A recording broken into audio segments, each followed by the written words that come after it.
Emmanuel Macron. Listen to the Italian Prime Emmanuel Minister. Macron This is the ci ha Italian Prime Minister definiti speaking. vomitevoli, cinici, irresponsabili.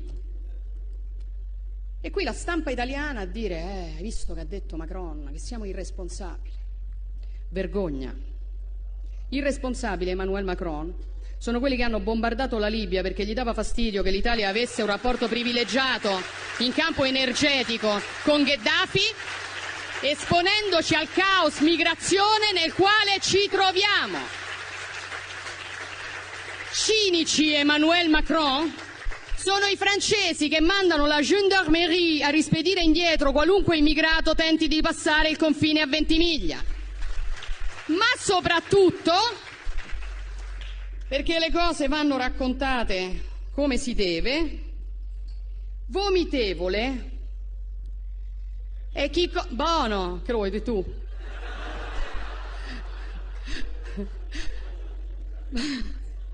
Ci hai mai tolto il pathos? Vomitevole è chi, come la Francia, continua a sfruttare l'Africa stampando moneta per 14 nazioni africane sulle quali applica il signoraggio, facendo lavorare bambini nelle miniere, estraendo materie prime come accade in Niger, dove la Francia estrae il 30% dell'uranio che gli serve a far camminare le centrali nucleari e il 90% dei nigerini vive senza elettricità. Non ci venire a fare lezioni, Macron, perché l'Africa scappa da voi e la soluzione non è spostare gli africani in Europa, è liberare l'Africa da certi europei. Non accettiamo lezioni. Questo è un bambino che lavora in una miniera d'oro in Burkina Faso. Il Burkina Faso è una delle nazioni più povere del mondo. Per il Burkina Faso, che ha l'oro, la Francia stampa moneta coloniale. In cambio pretende che finiscano nelle casse del tesoro francese il 50% di tutto quello che il Burkina Faso esporta. L'oro che questo bambino si infila in un cunicolo per tirare fuori finisce per lo più nelle casse dello Stato francese. Allora la soluzione non è prendere gli africani e spostarli in Europa, la soluzione è liberare l'Africa da certi europei che la sfruttano e consentire a queste persone di vivere di quello che hanno. And when you are driving the cattle through different grazing grounds, the cattle believe that you love them so much because you protect them from the elements, because you protect them from other wild animals. But if the cattle were to know that you are the one who would end up eating them, they would treat you very differently. Invariably, they do not know.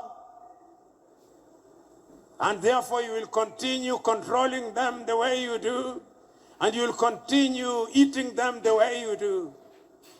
But it's a totally different case when you are leading human beings. They are not like cattle. You may lead them in a particular direction. You may think that you have lulled them into a false sense of security. You may think that you have deadened their minds. But always remember that one day, if you don't do that which is good and right for your fellow men, there is a day of reckoning. There is a day of reckoning, and history has demonstrated that it can come in the twinkling of an eye. History has demonstrated that kings have been toppled. History has demonstrated that presidents have been removed. History has demonstrated that great men have been cut down. History has demonstrated that men can rise when they are misled. History has demonstrated that men are indeed capable of rising up.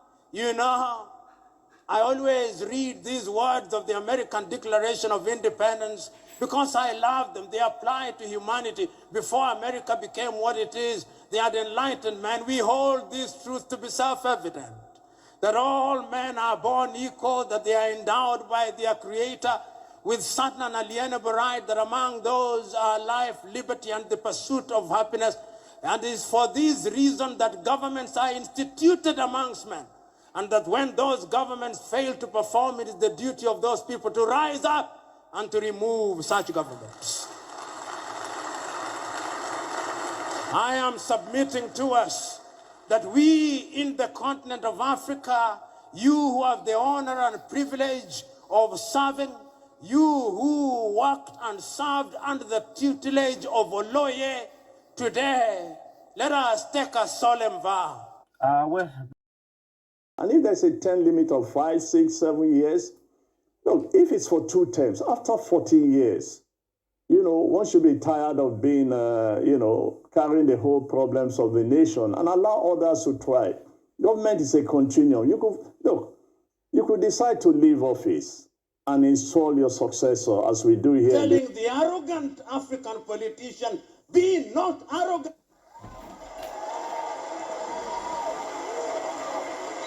Be not arrogant, because the words of the Bible are still true, that if you are arrogant, there shall still appear a fingerless God, and it shall be said, mene, tekel, upersin, that your words and days have been weighed and you've been found wanting.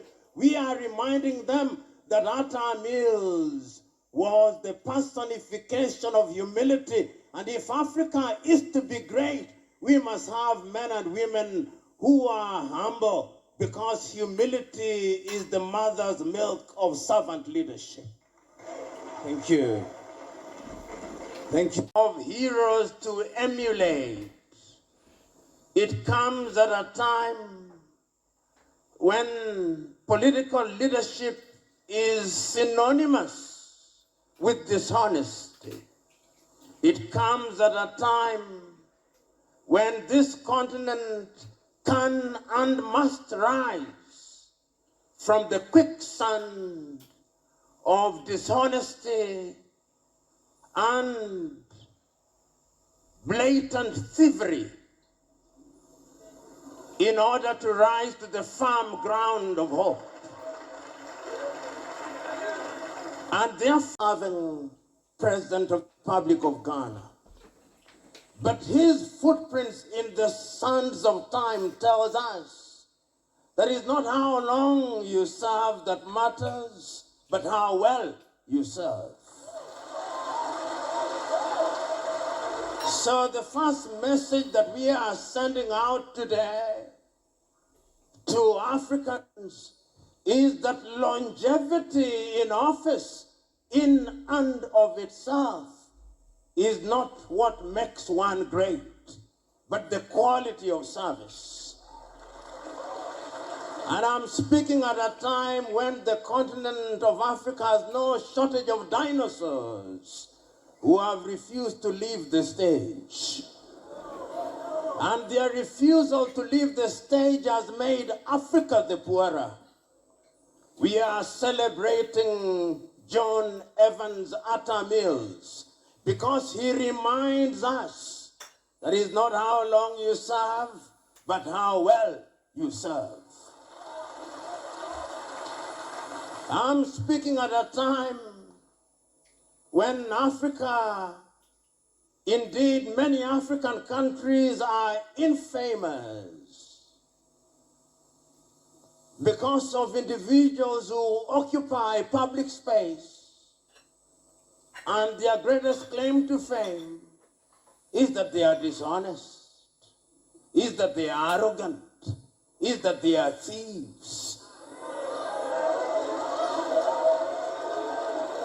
And therefore, when we celebrate President John Atta Mills, whom we are told and we are aware was a votary for transparency, we are telling them that it is not how long you serve, it is how well you serve. We are celebrating and commemorating John Atta Mills at a time when the continent of Africa is laboring under the weight of conflict. And if you ever doubted Cast your eye around the continent.